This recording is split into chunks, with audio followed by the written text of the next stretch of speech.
The Christmas tree was still lit when I walked into an empty house. Not empty the way a house feels when everyone stepped out for groceries. Empty the way a house feels when someone has decided, quietly and deliberately, that you no longer belong in it. I stood in the doorway for a long time. The lights on the tree blinked on and off, that slow, patient rhythm that doesn't care what's happening around it. My coat was still on. My keys were still in my hand, and I just stood there reading the note my son had left on the kitchen counter like it was a parking ticket. Dad, we took the kids to Aspen for Christmas. Didn't want to wake you. Back in 10 days, there's food in the fridge. No Merry Christmas. No phone call, no conversation. Just a sticky note and a blinking tree and the sound of the refrigerator humming in a house I had paid for. I'm 63 years old. I worked for 38 of those years. I drove a delivery truck for a pharmaceutical company starting at 25, worked my way into regional logistics management, and retired early because my knees gave out before my savings did. I am not a wealthy man, but I was comfortable. I owned my house outright. I had a retirement account that I'd been careful with. I had, I thought, a family. My wife passed 8 years ago. Breast cancer. She was 51. After she died, the house felt like a museum. Every room holding something of hers. Every corner carrying the shape of a life that had been there and then wasn't. My son was 26 then, already married, already living across town. He called every Sunday for about a year, then it became every other Sunday, then it became whenever he remembered. I don't say this to generate sympathy. I say it because it matters to understand what happened next, and why I let it. 3 years ago, my son came to me with a situation. He and my daughter-in-law had been renting an apartment, and they wanted to buy a house. They had 2 kids by then, boys 4 and 6, and another on the way. They found a place they loved, 4 bedrooms, good school district, 15 minutes from me, but they were about $40,000 short on the down payment. I gave it to them. Cash. No paperwork. I told my son it was a gift, that I didn't want anything back, that the boys were my grandsons and I wanted them to have stability. My daughter-in-law cried. She hugged me. She called me her second father. About a year after that, my son came back. They needed a new roof. The estimate was $11,000. He said they were tight that month, that it would only be a delay, that he'd pay me back by spring. I paid for the roof. Spring came and went, and it was my daughter-in-law's car. Then it was some kind of business idea my son had that he never followed through on, but needed seed money to explore. Then my daughter-in-law wanted to redo the kitchen. Not needed, wanted. And my son mentioned it so casually one Sunday afternoon, just mentioned it the way you'd mention the weather, and somehow 3 weeks later I was writing a check for $18,000. By 2.5 years after the original down payment, I had given them, in total, a little over $112,000. I didn't count it at the time. I found out later when I finally sat down with my bank statements and a yellow legal pad, and the number made me sit very still for a long time. But I'm getting ahead of myself. Last December, a few weeks before Christmas, my son called me. It was a Wednesday. He said he and my daughter-in-law were planning a family trip to Colorado for the holidays. I assumed he was calling to invite me. He wasn't. He said the trip was something they'd been planning for a while, a sort of reset for their marriage, that they needed time as a family unit, that he hoped I understood. He said the words, family unit, like I wasn't one. He said they'd make it up to me. He said we'd do a late Christmas celebration when they got back. I said, okay. I said I understood. I said, have a good trip. After I hung up, I sat at my kitchen table for a while. The same table I'd had for 22 years. The one my wife picked up from a store that doesn't exist anymore. I sat there and I thought about the Christmas my son was 7, the one where we drove through a blizzard to his grandmother's house because he'd cried for 3 days straight about missing her, and how I'd thought then that I had done something right with this boy. I thought about how, in the past 3 years, I had been to my son's house 11 times. I counted them. 11. And of those 11 visits, my daughter-in-law had been cold to me for at least 8 of them. Short answers, reasons to leave the room, a general quality of tolerating my presence the way you tolerate a slow checkout line. My grandchildren were being raised to see me as someone who showed up occasionally and then left. I could feel it. The older one, who was 9 now, called me by my first name instead of Grandpa. Nobody had corrected him. I hadn't said anything because I didn't want to cause trouble. That was my whole mode of operation for 3 years. Don't cause trouble. Don't make demands. Be useful. Be grateful for whatever you get. Write the checks. That Wednesday night after my son's call, I didn't sleep well. I lay in the dark and I thought about $112,000 and a sticky note on the kitchen counter and a boy who called his grandfather by his first name. I thought about my wife. She would have had something to say. She always had something to say. She wasn't a loud woman, but she was clear. I missed her clarity more than almost anything else about her. I had spent 8 years making decisions without it, and I had made some bad ones. I got up at 4 in the morning, and I made coffee, and I pulled my bank statements from the last 3 years out of the filing cabinet I kept in the spare bedroom. I sat there until 8 o'clock going through them.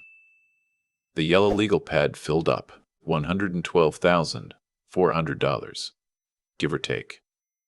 I wasn't angry exactly. Or maybe I was past angry. I was in some state past anger that I don't have a clean word for. A kind of cold clarity.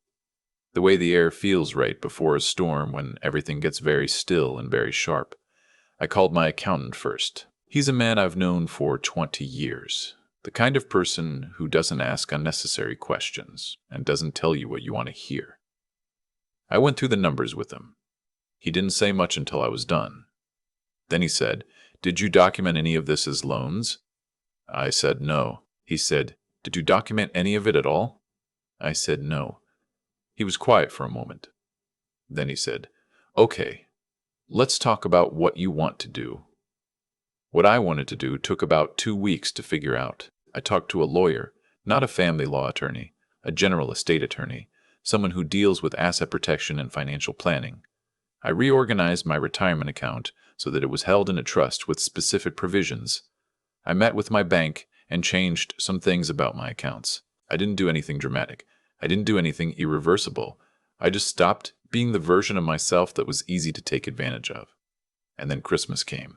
I woke up at 7 in the morning on Christmas Day, and the house was quiet, and the tree was lit, and I made myself eggs and toast, and I ate them at that 22-year-old table, and I thought, this is what it is. This is what I have. This house, these walls, these memories. The choice of what happens next is mine. My son called on Christmas afternoon from Aspen. The call lasted 4 minutes. He sounded relaxed. My daughter-in-law said a brief hello in the background. I could hear the kids somewhere distant, loud and happy. My son said the snow was beautiful. He said the resort was incredible. He mentioned what the suite cost per night.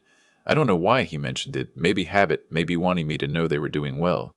And the number was more than I spent on groceries in 2 months.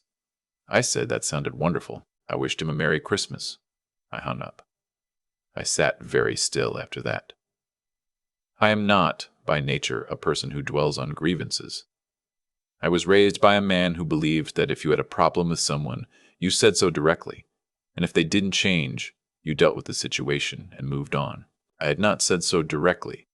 I had spent 3 years not saying so directly. I had mistaken accommodation for love and called it patience.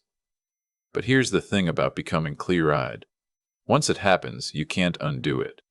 You can't look at a situation the same way you did before. And what I was seeing, plainly and without the softening of wishful thinking, was that my son and his wife had come to think of me as a resource. Not a person. A resource. Something to draw from when needed and park somewhere out of the way when not. That understanding did make me want to explode. It made me want to think carefully. I spent the week between Christmas and New Year's making phone calls. I called the estate attorney again. I called my accountant again. I called my doctor just for a routine checkup because I'm 63 and I have the kind of blood pressure that needs watching when things get stressful. I called an old friend from my logistics days, a man named... I'll call him my old friend, because names aren't the point, who had been through his own version of a family implosion a few years back and had come out the other side with hard-won advice. He said something I've thought about a lot since. He said, the mistake most people make is they blow it up. They yell, they confront, they make it a war. And then the other person gets to be the victim. Don't blow it up. Just build something new without them in it. My son and daughter-in-law came back from Aspen on January 2nd. I know this because my son texted me a photo of the boys in the airport with the caption home and a small emoji. Nothing else. I texted back, glad you're back. Look forward to seeing the boys soon. I meant it in a way that was separate from everything else. My grandsons had not done anything wrong. They were 9 and 11 now, and 6, and the third one, the baby, was almost 3. None of them had any say in how their parents treated me. That had to be held apart. January passed. My son called twice, both times briefly, both times when he needed something to talk through about work. He was in sales now, had been for a few years, managed a team of 6. He was good at his job, I think. He was good at projecting confidence. He had learned that from me, actually, and I am not above taking credit for the parts of him that work. In February, my daughter-in-law called me for the first time in several months. I want to tell you I was surprised, but I wasn't. I had a feeling something was coming. Spouses like her don't call unless there's a reason.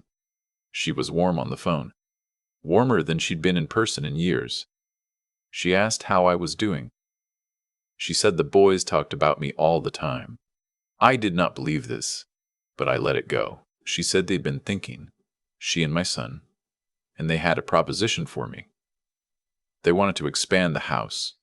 They'd gotten permits for a rear addition, a sunroom, and an expanded kitchen, plus a deck.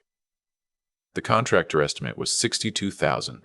They'd already started the process, she said, and they were hoping I might be able to help with the financing. She mentioned that it would also add to the home's value, which was technically true and completely beside any point that mattered to me. I let her finish. She was good at this. She'd had practice. Then I said, let me think about it. That was all I said. She seemed a little surprised. I think she had expected either a yes or a flustered explanation of why I couldn't. She hadn't prepared for calmness. I said I'd get back to them in a week. I spent that week doing a few things. I talked to the estate attorney again, just to confirm that certain conversations I'd already had were still in order. They were. I also talked to a financial advisor, someone the attorney recommended, and we had a long conversation about what my retirement looked like and what I wanted the next chapter of my life to look like. I told him I was 63 years old, I was in good enough health, and I was done making financial decisions based on what made other people comfortable. He said, that's a good place to start. At the end of the week, I called my son. Not my daughter-in-law. My son. I told him I wasn't going to help with the addition. He was quiet for a moment. Then he said, why not? I said, I've looked at my finances and I'm making some changes in how I manage my money going forward. I want to make sure my retirement is protected. He said, Dad, this is an investment. The house will be worth more. I said, it's your house. That's not my investment. Another silence. Then his voice shifted slightly, took on that specific quality it gets when he's frustrated but trying not to show it. He said, I don't understand this. You've always helped before. I said, I know I have. He said, so what changed? I thought about a lot of things in that pause. I thought about the sticky note on Christmas morning. I thought about $112,000. I thought about my old friend saying, don't make it a war. I thought about my wife and her clarity. I said, I'll tell you what changed when we can sit down together in person. I think that conversation is worth having, but I'm not able to help with the addition. He said he'd talk to me later. He didn't say goodbye, exactly. He just kind of ended the call. That was a Tuesday in February. By the following Sunday, I had not heard from him. I texted to confirm we could find a time to meet. He said he was busy. The Sunday after that, I reached out again. He said they had a lot going on. This is how it goes with people like this, when you stop saying yes. The calls get infrequent. The explanations get vague. You stop existing as a person and revert to your original status, which in my case was a closed ATM. In March, I made some decisions I'm not going to go into in detail because the specifics are genuinely personal and also because they aren't the most important part of this story. What I'll say is this. I restructured my assets significantly. I consulted the attorney. I consulted the financial advisor. I was deliberate and careful. I set aside a specific fund that was designated for my grandchildren's education, structured as a trust that my son and daughter-in-law could not access or direct. My grandchildren would have it when they turned 18, regardless of anything else. That was the first thing I made sure of. The kids were not part of this, and I wanted their future protected independent of their parents' choices. The second thing I did was send my son a letter, not an email, a letter typed and mailed because I am 63 years old and some things deserve paper. In the letter, I did not yell. I did not accuse. I laid out, calmly and in plain language, the total amount I had given them over 3 years. I said I had given it freely and I did not want it back. I said I was not angry. I said I was, however, done. Done being the quiet solution to their financial gaps. Done being the person they called when they needed something and didn't call otherwise. Done accepting the quality of relationship they had decided I was worth. I said that I loved my son. I said that I hoped this letter opened a door to a real conversation. I said that until he was ready for that conversation, I was going to focus on my own life. I mailed it on a Wednesday. He called me the following Saturday. He was not calm. He said the letter was an attack. He said I was making him out to be a bad person. He said I was being dramatic. He used the phrase, just money, twice, which I found remarkable. Just money, like I had complained about a borrowed lawnmower. I let him say all of it. I didn't fight him on any of it. When he was done, I said, when you're ready to have a calm conversation, I'm here. He hung up. My daughter-in-law called 20 minutes later. She was also not calm. She said I had blindsided him. She said I had never raised any of this before. She said she couldn't believe I was doing this to the family, to the children, to my son who had always done everything for me. I thought about what that meant. Everything for me, and I couldn't construct a list.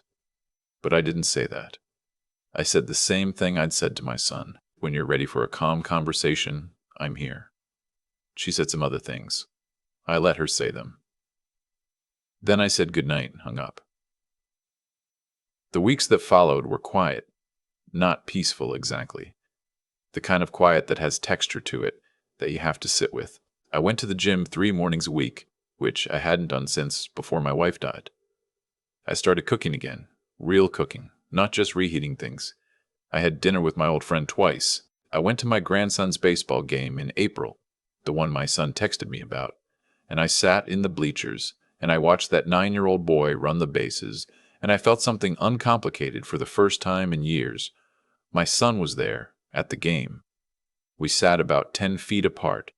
We didn't fight. We didn't pretend things were fine exactly, but we were civil in the way 2 people can be civil when they both love the same child and have agreed, without saying so, to protect that space. After the game, my grandson ran over and hugged me. He called me Grandpa. I don't know if something had been said at home, or if he'd just started doing it, but he called me Grandpa, and I held on to that hug a little longer than usual. My son watched from a distance. His wife was talking to another parent. I saw him watching, and I gave him a nod. He nodded back. That was April. It is now late summer, and I want to tell you things are fixed. I can't tell you that. My son and I have had 2 real conversations since the letter. Actual conversations, not arguments, not performances. The first one was halting and uncomfortable. The second one was better. He said some things that were genuine, I think. He said he hadn't realized how much time had passed without him making real effort. He said he was sorry for Christmas. The way he said it, the note. He didn't apologize for the money. I didn't ask him to. That's not what the letter was about. What I know is this. I am 63 years old, and I have more years behind me than ahead of me, and I spent too many of the recent ones trying to earn a place in my own family by being financially useful. That is not love. That is a transaction with extra steps, and I am done with it. My wife would have said something pithy about all this. She would have said it better than me. What I have instead is just this: the knowledge that somewhere in the middle of a very bad December and a very cold February, I decided to stop waiting to be chosen and start building a life worth living. The tree is going up again soon. I bought a new one this year, smaller, simpler. My grandsons are coming over on Christmas Eve to help decorate it. My son is dropping them off. My daughter-in-law is not coming. That's okay. Some things take longer than others. There's a lot of work still to do, but it's mine to do, and that, finally, is the whole point.